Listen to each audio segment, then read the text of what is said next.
ada beberapa kesalahan yang kita lakukan sebagai petani, sehingga hama penyakit merajalela pada tanaman padi kita, termasuk di musim penghujan ini.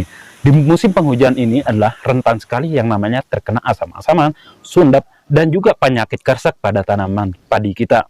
Untuk mengatasi jenis-jenis hama dan penyakit ini, ada beberapa cara yang harus kita lakukan. Pertama, di fase pindah tanam, pastikan pH pada tanah kita itu normal, antara 6,9 sampai 7. Sehingga entar ketika penaburan pupuk pertama, yaitu urea, tidak mengandung yang namanya asam-asaman. Ketika melakukan pengolahan lahan, pastikan sahabat memberikan dua pupuk ini, yaitu pertama I4. I4 adalah bisa menetralkan pH tanah kita, entarnya karena I4 tersebut membuat pembusukan secara maksimal dan fermentasi secara maksimal ke semua jenis rumput yang tenggelam pada pesawahan kita, sahabat ya. Cara pemberian I4 ini biar hasilnya maksimal, sahabat, yang perlu sahabat ketahui adalah mengaktifkan I4 ini dengan menggunakan gula merah, sahabat ya. Sehingga I4 yang kita gunakan itu lebih irit dan lebih maksimal kinerjanya ketika melakukan penyepraian ke lahan kita semenjak pengolahan lahan, sahabat.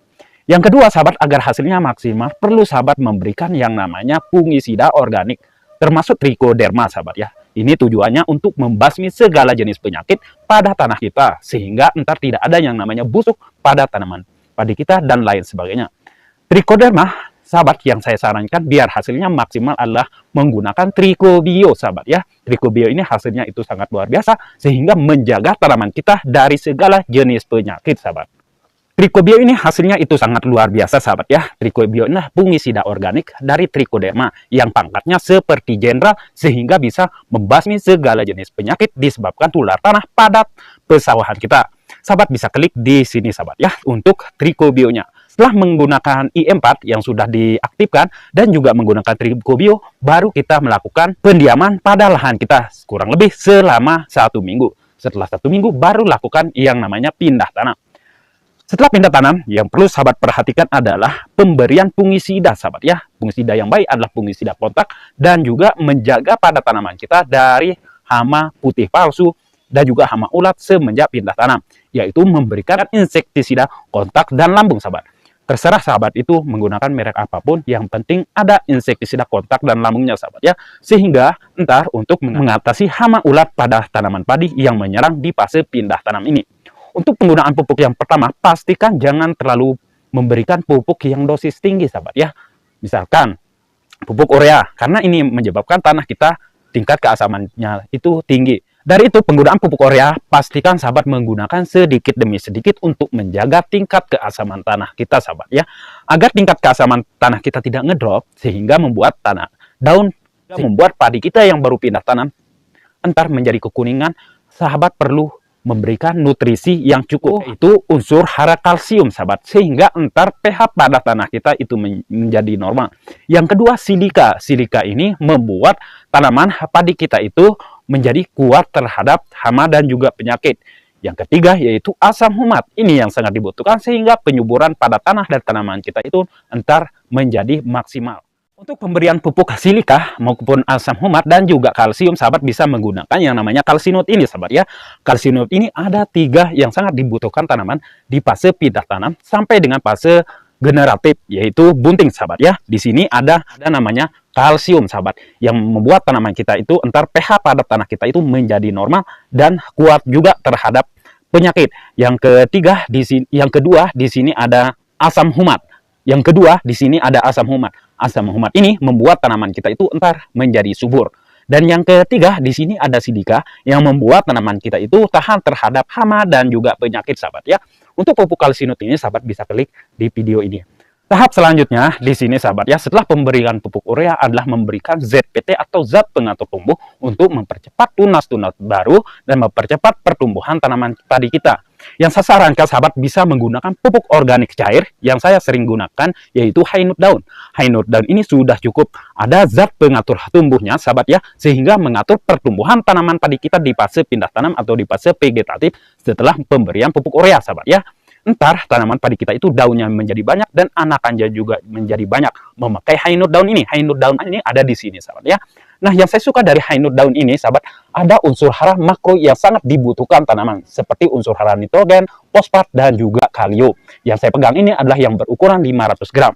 Nah, untuk dosis dan ukuran high note daun ini, kita hanya cukup menggunakan 2 mili per liter air saja. Dan sahabat bisa tadikan setiap tangki semprotan sahabat masing-masing. Dan entah pertumbuhan tanaman padi kita itu hasilnya itu sangat luar biasa. Dan yang kedua, high note daun ini juga bisa menjaga tanaman kita dari segala jenis penyakit yang disebabkan dari dalam tanah kita. Karena di sini ada mikroba majemuk yang sangat dibutuhkan tanaman kita dan juga tanah kita, sahabat, sehingga menjadi subur.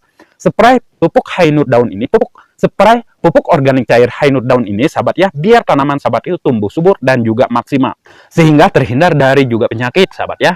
Nah, ini sahabat high note daunnya. Setelah itu sahabat, biar tanaman padi kita itu juga tumbuh subur secara maksimal, pemberian pupuk yang kedua, yang tinggi unsur hara nitrogen dan juga fosfatnya. Nah, di sini dosisnya itu bisa kita tambahkan sahabat, dari sebelumnya dosis yang rendah menjadi dosis yang kedua yang lebih tinggi. Ada di sini yang kita gunakan adalah tinggi unsur hara nitrogen dan juga fosfatnya, sahabat ya. Dan juga unsur hara kaliumnya juga bisa kita masukkan di sini, sahabat. Karena di fase ini tanaman padi kita sudah mulai kuat dan sudah mulai beradaptasi pada tanah tersebut, sahabat ya. Setelah itu sahabat, baru sahabat bisa mengimbangi menggunakan pupuk yang namanya pupuk cair lainnya seperti zat aktivator. Zat aktivator yang bagus untuk tanaman tersebut, sahabat bisa menggunakan yang namanya Ambisen. Ambisen ini adalah pupuk asam amino yang membuat tanaman kita menjadi hijau royo-royo dan juga bisa memperbanyak anakan padi kita, sahabat. Untuk Ambisen ini, sahabat bisa klik di sini, sahabat ya, untuk Ambisen ini. Dan pupuk ini hasilnya itu sangat luar biasa pada pembentukan daun pada tanaman padi kita maupun pada anakan padi kita, sahabat ya. Tetapi di musim hujan ini perlu sahabat penggunaan asam amino ini jangan terlalu berlebihan, karena sekarang adalah musim hujan. Takutnya entar timbul yang namanya tingkat keasaman pada tanah tersebut tinggi, sehingga tanaman padi kita itu menjadi ngedrop walaupun hijau royo-royo, sahabat ya. Untuk tahapan pemupukan padi yang kedua ini, sahabat bisa menggunakan yang namanya fungisida dan juga insektisida kontak dan juga lambung untuk terhindar dari penyakit dan juga hama, sahabat ya.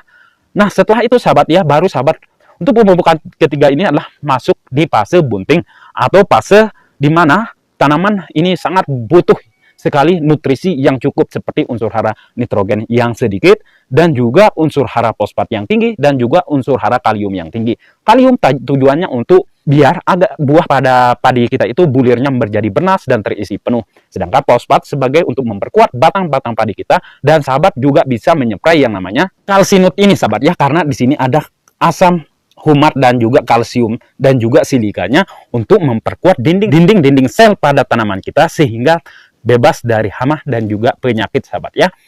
Nah, itu dia sahabat ya, semoga bermanfaat. Bagi sahabat yang tidak paham apa yang saya ucapkan, sahabat bisa klik di kolom komentar, insya Allah entah saya jawab.